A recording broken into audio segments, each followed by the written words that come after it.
বন্ধুসকল welcome to YouTube channel বন্ধুসকল অসম চৰকাৰ যেটো 12,600 পদ আছে বন্ধুসকল আৰু 12,600 পদৰ বন্ধুসকল পৰীক্ষাটো আচলতে ইলেকশ্যনৰ পিছতে হ'ব ইতিমধ্যে বিশদ ঘোষণা ইতিমধ্যে মই যিখিনি গম পালো এই বন্ধুসকল অফিচিয়াল বা আপোনাক অফিচিয়াল এতিয়ালৈকে কোনো নোটিছ অহা নাই কিন্তু আপোনালোকৰ হাততে আজি হৈছে 15 জানুৱাৰী তাৰিখ বন্ধুসকল 18 জানুৱাৰী তাৰিখলৈ আপোনালোকে এইবোৰ সাধাৰণতে শুদ্ধ কৰিবলৈ যেটো সাধাৰণতে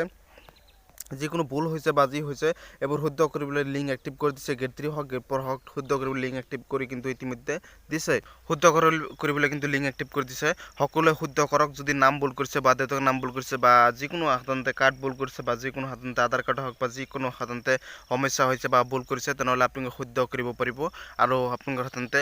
লিংক এক্টিভ কৰি ইতিমধ্যে দিছে বন্ধুসকল গেট 3 হক গেট 4 হক গেট 3 তিনটা স্টেপত পৰীক্ষা হ'ব গেট 4 তিনটা স্টেপ পৰীক্ষা হ'ব সকলো পৰীক্ষা 26,41টা পোষ্টৰ নিচিনাকৈ হ'ব বন্ধুসকল আৰু কোনো ধৰণৰ নেগেটিভ পান নাই বন্ধুসকল আৰু আপোনাৰ কাট অফটো বহুত হাই যাব কাৰণ লছলি এপ্লাই কৰিছে বহুত লছলি লাখ লাখ লছলি এপ্লাই কৰিছে 20 লাখ প্লাস লছলি এপ্লাই কৰিছে কাট অফটো বহুত হাই যাব আৰু এই পৰীক্ষাৰ ডেটটো গেট 3 গেট 4 ভ্যাকেন্সিৰ পৰীক্ষাৰ ডেটটো আপোনাৰ সাধাৰণতে ঘোষণা কৰিব 26 জানুৱাৰী তাৰিখে মুখ্যমন্ত্ৰী ডাঙৰে নিজে ঘোষণা কৰিব আৰু অসম পুলিচৰ সাধাৰণতে গেট 3 অসম পুলিচৰ যেটো ফিজিক্যাল ডেটটো আৰু বা এডমিট কাৰ্ডৰ ডেটটো হেতু সাধাৰণতে 19 জানুৱাৰী তাৰিখে ঘোষণা কৰিব বন্ধুসকল বহুত ভাল খবৰ আৰু আপোনালোকে মোৰ চেনেলটো সাবস্ক্ৰাইব কৰি দিব শেয়াৰ কৰি দিব আৰু চেনেলটো সাবস্ক্ৰাইব কৰি দিব আৰু আগন্তুক দিনক যিমান সাপোৰ্ট কৰিছে সকলোক মোৰ অন্তৰপৰা ধন্যবাদ জ্ঞাপন কৰিছো মোক ইমান সাপোৰ্ট মোৰ আশীৰ্বাদ জনোৱাৰ বাবে সকলোৱে সাপোৰ্ট মোৰ আশীৰ্বাদ বিচাৰিছো বন্ধুসকল আৰু গেট 3 গেট 4 ভ্যাকেন্সিৰ বাবে আপোনালোকে সাধাৰণতে যদি প্ৰিপাৰেচন কৰা নাই দিনে ৰাতি কষ্ট কৰক কাৰণ বহুত দিন সময় পাইছে 7 মাহ সময় পাইছে বন্ধুসকল 7 মাহ ডাইৰেক্ট কৈছো 7 মাহ সময় পাইছে আপোনালোকে প্ৰিপাৰেচন কৰক আৰু গেট 3 গেট 4 আপোনালোকে সাধাৰণতে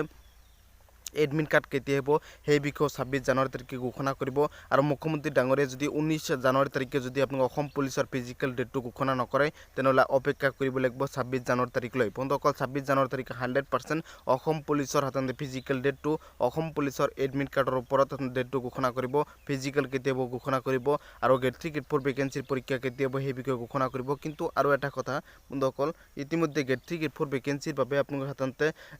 মোটামুটি হাততে আগৰ ছেপ্টেম্বৰ মাহত আগৰ ছেপ্টেম্বৰ মাহতে অনুষ্ঠিত হ'ব কিন্তু জুলাই মাহতে যেটো জুলাই মাহতে যেটো অসম পুলিচৰ ফিজিক্যাল হ'ব বুলি মুখ্যমন্ত্ৰী ডাঙৰীয়ে কৈছে কিন্তু প্ৰতি বছৰে মই অসমত চাই আছো যে জুন জুলাই মাহতে আপোনালোকৰ জুন জুলাই আগষ্ট মাহতে আপোনালোকৰ বানপানী হৈ থাকে বন্ধুসকল 2-3 মাহ বানপানী হৈ থাকে আৰু প্ৰতিখন ফিল্ডে সাধাৰণতে বানপানী ভৰপুৰ হৈ থাকে আৰু জুন জুলাই মাহত কোনো এটা সাধাৰণতে জিলাতে অসম পুলিচৰ কোনো ফিজিক্যাল পাতিব পৰা নাই কোনো এটা সাধাৰণতে বছৰতে বন্ধুসকল তেতিয়া বানপানী হৈ থাকে আৰু এটো কেনেকৈ সম্ভৱ হ'ব বা জুন জুলাই মাহত মুখ্যমন্ত্ৰী ডাঙৰীয়ে ঘোষণা কৰিব পাৰে আৰু আপোনালোকৰ হাতে ইতিমধ্যে তিনিবাৰকৈ ঘোষণা কৰিছে মুখ্যমন্ত্ৰী ডাঙৰীয়ে এবাৰ কলে যে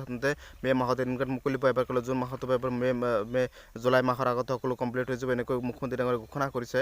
কিন্তু মে জুন জুলাই বা আগষ্ট মাহৰ আগতে কমপ্লিট হৈ যাব কাৰণ সাধাৰণতে জুলাই হেকত বা আগষ্ট মাহতে কোনো ধৰণৰ বানপানী নাথাকে আৰু অসম চৰকাৰৰ অসম পুলিচৰ যেটো সাধাৰণতে গেট 3 গেট 4 ভ্যাকেন্সি আছে আৰু বেলেগ আছে অসম পুলিচ আছে গেট 3 গেট 4 ভ্যাকেন্সি 26,041 আছিল কিন্তু হেতু 2 বছৰ আগতে আপোনালোকৰ সাধাৰণতে 13 বছৰ মান হৈছে হেতু কিন্তু আপোনালোকৰ সাধাৰণতে আগষ্ট মাহতে পৰীক্ষা হৈছে কাৰণ মই নিজে পৰীক্ষা দিয়া ক্যান্ডিডেট হয় নিজে সাধাৰণতে ক্যান্ডিডেট হৈ আপোনালোকক মই প্ৰতিটো আপডেট দিম আৰু নিজে ক্যান্ডিডেট হোৱা ক্যান্ডিডেটজনে আপুনি ভালকৈ আপডেট দিব পাৰিব কাৰণ সাধাৰণতে বেলেগে যিবোৰ আপডেট দিয়ে তাতকৈ বন্ধুসকল সেইবাবে কৈছো সকলো সাপোৰ্ট মৰম আশীৰ্বাদ বিচাৰিছো চেনেলটো সাবস্ক্ৰাইব কৰি দিব লাইক এটা কৰি দিব অসম চৰকাৰৰ হক কেন্দ্ৰীয় চৰকাৰৰ হক সকলো আপডেট সকলো খবৰ মোৰ চেনেলৰ পৰা পাবলৈ সক্ষম হ'ব সকলোক মই হাতজোৰ কৰি চেনেলটো সাবস্ক্ৰাইব কৰি দিব লাইক এটা কৰি দিব অসম চৰকাৰৰ প্ৰতিটো খবৰ পাই থাকিব দায়িত্ব সহকাৰে সকলো ধন্যবাদ সাপোৰ্ট কৰিব আগন্তুক দিনত সকলো খবৰ